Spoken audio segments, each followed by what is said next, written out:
Hi, welcome to Exploring Relief Beyond Belief, Exploring the World of Natural Healing. I'm your host, Alexandra Barker. And any moms-to-be out there in the audience should pay particular attention to today's show because it may just change your life. We have as my special guest today is Jennifer Brunix, who is a doula and can make the difference between make a more pleasant birthing experience for moms. So welcome to the show, Jennifer. Nice to have you. Thank you. And now what exactly is that? And a doula and a midwife are not the same thing. So what exactly is the definition of a doula?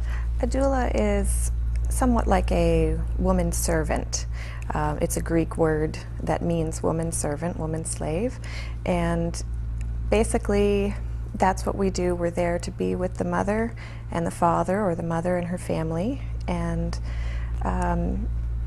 just comfort her, find what she needs while she's in labor.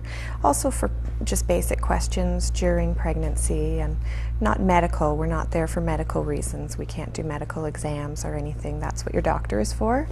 But just for comfort as an extra person that is consistently there and constantly there and there to help. So when you say for comfort, what sorts of things would like a massage? Yep, massage. I know we talked a little bit before, and you talked about like natural therapies that you can bring to this process. Yes, yeah. You know, using aromatherapy and using massage. Well, usually a doula will talk with the mother and beforehand and see, you know, when you're in pain, what do you like? You know, when you're having if you have a headache or a stomach ache, what kind of things makes you feel comfortable? What kind of things do you do that make you want to be, you know, just relaxed? Because during childbirth you want to be as relaxed as possible. That's for sure. So if it's brushing your hair or rubbing your face, or if you like a cloth on your face and that type of thing, that's what we find out beforehand, and then we can use those during birth when it's comfortable for the mother. And what made you decide to train to be a doula? Actually, I just had, I had my son, my second son was almost 3.5 years ago, and I had just the most incredible birth. And I had friends and family there, and I had a friend in particular that was there that was somewhat like a doula. Now at the time I didn't know what a doula was. And she was there, she comforted me, she helped me, she walked around with me, she talked to me, she kept me focused. And that is basically, that is what a doula does. She's there right in your face and saying, you know, we can do this together.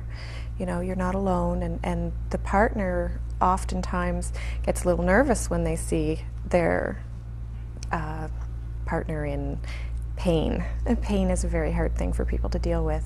And when my girlfriend was there with me, you know, even though my husband had a rough go watching me, the girl that was there was very calm and easygoing, and just, you know, we're here together and we can do this, and kept me focused.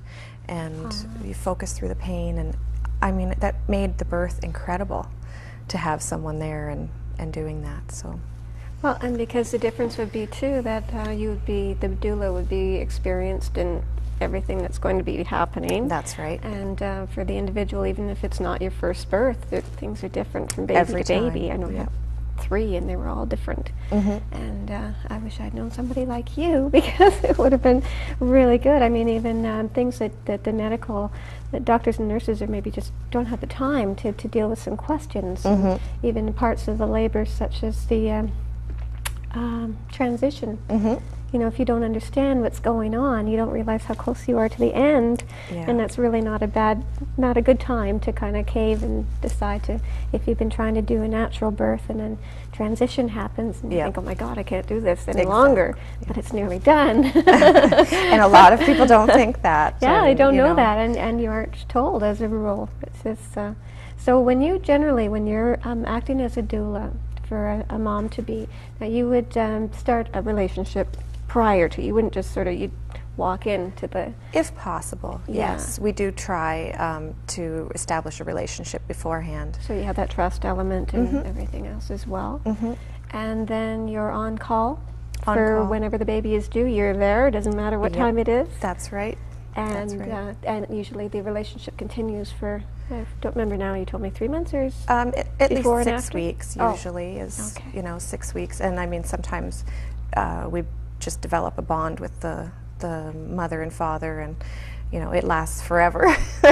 But generally, as a doula, we go for about 6 weeks afterwards for questions or questions that the mother may have about herself or about the baby, and things that, you know, aren't necessary to call a doctor about, but just maybe curiosity, that type of thing. Yeah, because I mean, so many of us aren't around our families necessarily. A lot of people travel these days, and That's so you're not right. going to have the experience and the wisdom passed down from having like a grandmother and a mother, That's right. aunts and everything necessarily at the same spot. So Yeah.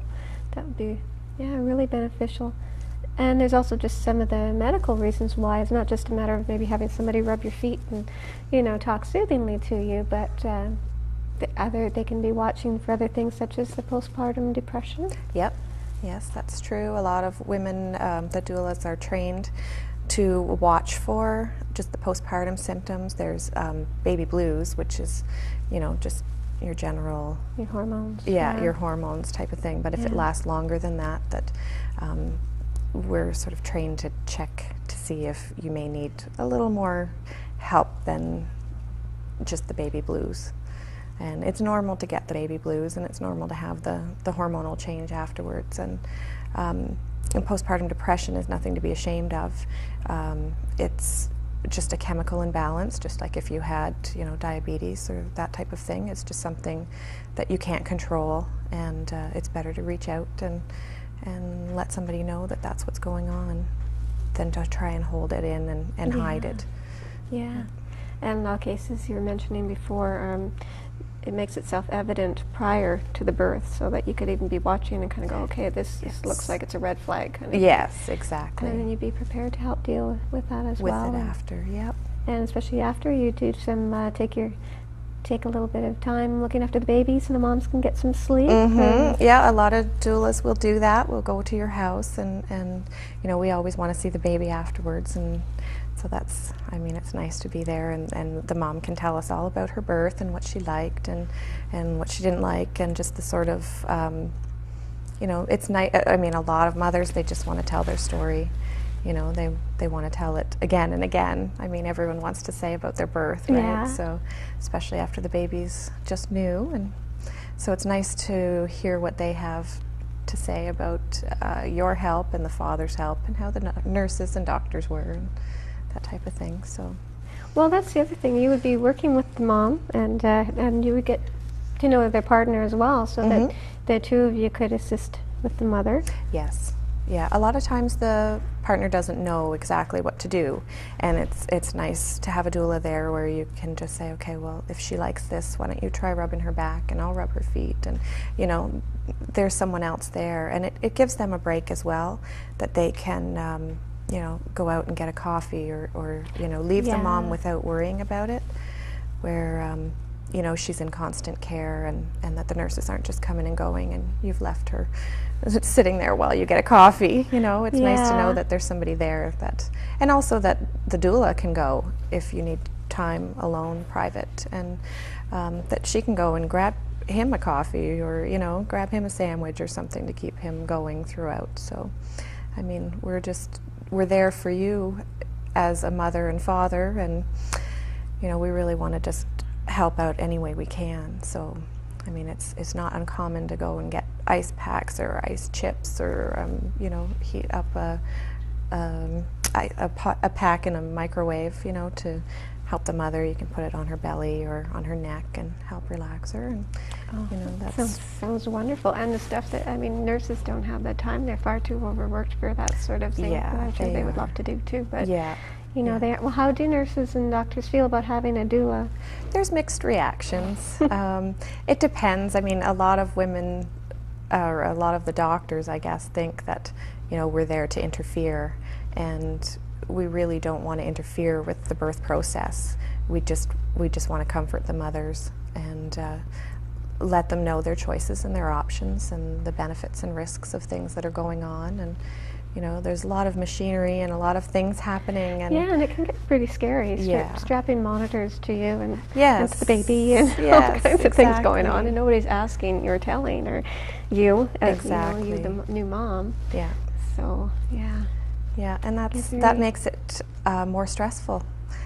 The mother and the father are starting to get more and more stressed as the labor progresses and more interventions are being used. And you know, the monitoring, that has to happen. You know, that's just something that has to happen. But if mom feels confined or trapped, then she's going to get tense. And you know, when there's a doula present, she can say, you know, this is something that needs to happen, and you know, we can work through your contractions while you're sitting here on the monitor, and you know, just to relax her. And yeah, because there's no getting away from it. It's a painful process. That's right.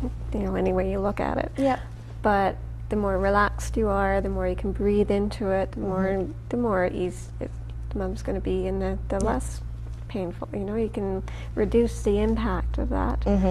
And I think it'd be really good too to have you as you'd be like a sort of a go-between. If they did have a concern, you could raise that with the nurse or the doctors. Yes, a lot of times if they have a concern, if they speak to us about it, we encourage the moms and the dads to go ahead and speak to the nurses and doctors about it, because we don't want to take their power away. We're there to empower them, Right. and so that they know that the choices they've made were theirs, and that gives them the strength to be able to say, you know, that's not what I want to do, or that's not how I feel about that. And you know, it gives them a choice to be able to talk to the doctor or not talk to the doctor.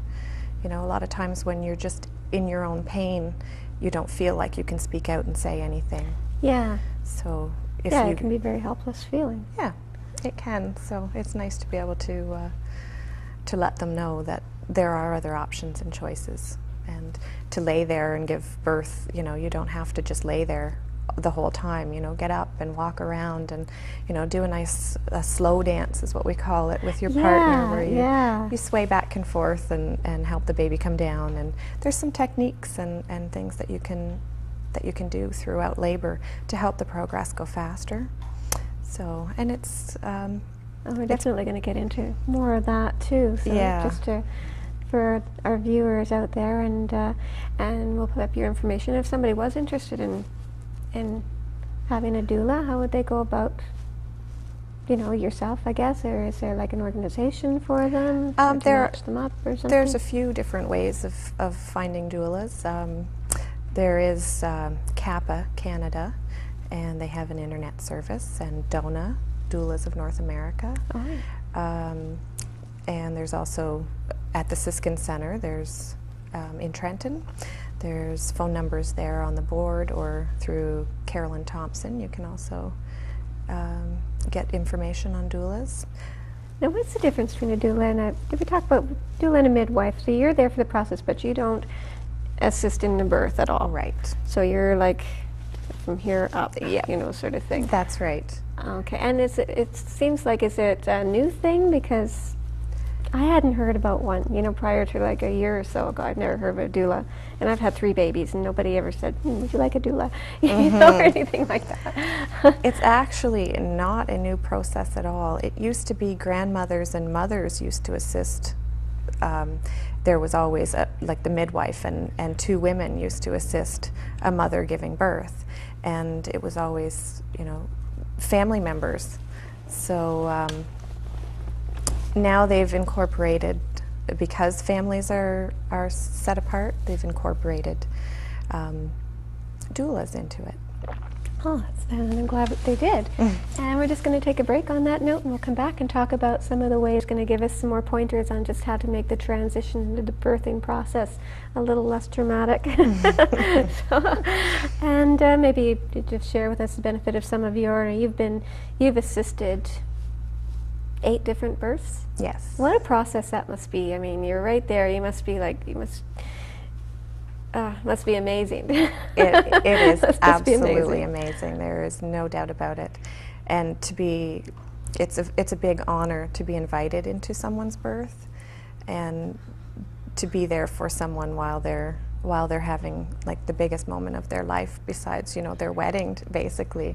And you'd never go into a wedding just, okay, I'm going to have a wedding now. You would plan for it and prepare for it. Yeah. And, you know, that's what we suggest that women do with their babies as well. You know, you take prenatal classes and you talk to other mothers and other women that are pregnant and, you know, sort of get ideas. And basically that's what a doula will do is, you know, she'll give you plenty of ideas. We're full of information. And you have a lending library for books and stuff as well? Yes, I do. I have a library that you can just borrow books and read everything you could possibly want.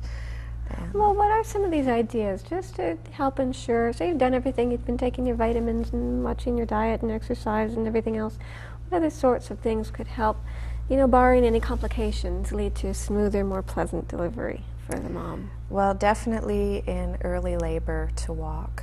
It's very important to get up and move, and a lot of times when we're in pain, the first thing we want to do is tighten up and sit still. And if you can walk and move and get things moving, then that makes the birth faster. Anything that you can do to help relax. If there's nausea, you can use peppermint oil. Just have it on a Kleenex or a face cloth and smell it, and that helps. There's sometimes nausea during childbirth, and that's, you know, just a little tip, a little way that, you know, it's something, it has to be on something that you can get rid of in case the mom changes her mind and it's like, oh, okay. Yeah, because again, when you hit that transition, you may not want anything that smells like anything That's right. around you. That's right. So it's very important if you're going to use any type of oils. So you wouldn't rub it into their skin then? No. When you're doing the back rubs, you would? No, unscented for sure, so that it's not a smell that they're going to have to deal with through transition, because a lot of women don't appreciate smell at transition. Yeah. So, yeah. There's like what about rocking chairs? The rocking Get chairs. That same sort of movement to help the baby drop down into the birth canal. Yeah, I know that Belleville Hospital has some rocking chairs there if you make it and you're at the hospital and you need a rocking chair. But, you know, a rocking chair at home and just, you know, rock your way through it and breathe, you know, definitely the breathing, you know, just anything that makes you feel comfortable. There's no right or wrong way to breathe. It's just, you know, as much as you can and without passing out. So nice deep breaths. Yes, nice deep breaths where you can just feel it right down into the bottom and just and blow it all out and just make it through each contraction. And you know, that's a doula will be there and assist you through that if you have one, and if not, then, you know, have the partner help you through your breathing and deep controlled breath. What about other techniques like maybe visualization, or do you have nice quiet music that you put on? Or I don't know if all hospitals appreciate that or not, but unless you have a private room or something. But yeah.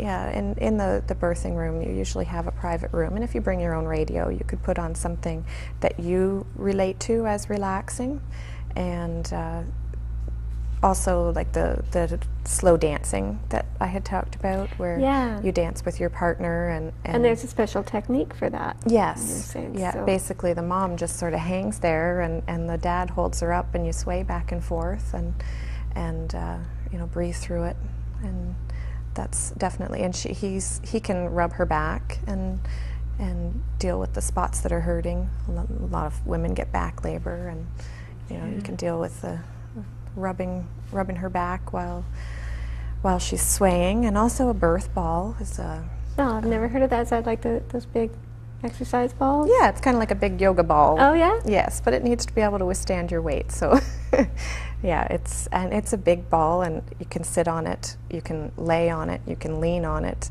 put it up on the bed and roll back and forth. There's lots of things you can do with that. Yeah. Huh. Yeah, lots of different techniques to help throughout. I mean, you really don't just have to lay there and put up with the pain. Well, because that's the worst position, just to be flat on your back. You don't even have gravity going for you, which is another good point when you have like a doula and maybe your partner, or someone on the other side, then you could be in a, like, probably the hands and knees position. Yep. You know, and have somebody there to make sure that you're not going to fall over if you get a bad contraction or something. That's right. They'll be there to stabilize you and give you... Yeah. Also with back labor, the ball is wonderful because you can lean onto the ball, and someone can rub your back, and you can, rock back and forth on the ball while someone's sort of stabilizing you with the ball, and someone else can rub your back, and a lot of women get the back labor. Oh yeah, and that's the worst. Yeah, and there's That's lots the of worst. techniques like counter pressure and things that you can use on back labor. So, Which again is stuff that you don't, generally know about, or No. who's going to tell you that stuff? exactly. But your doula. Yeah, that's why you need a doula. And if things get more complicated, sometimes, you've done all the right stuff, but sometimes it requires medical intervention. What is the Yes. role of the doula then? I guess you would get out of the way and let. Oh yeah, out of the way, stay out of the way, and definitely still try and comfort the mom as much as possible, and also the dad, who, if she's getting wheeled away for a cesarean or something, dad's left standing there, and it's nice to know that there's someone there that he can voice his concerns to, and what's going to happen to her, and what's happening next, and I can explain, they're going to give her the epidural, or they're going to, and take her in there, and this is what's going to happen, and they'll call you in, and it makes him relax. So, I mean, he knows what's going on. A lot of times the nurses, they want to try and explain stuff, and they're busy if something happens, especially if something is going on that needs quick reaction time. So, they don't have the time to stand there and say, okay, this is what's happening with your wife or your partner. Yeah. And have you had that experience with any of the births that you've assisted with?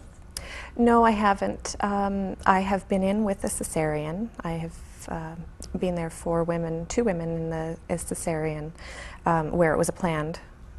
Oh. Yeah, where they just planned it because of complications from before, that type of thing. So, and it's a totally different process, obviously, than just a regular vaginal birth.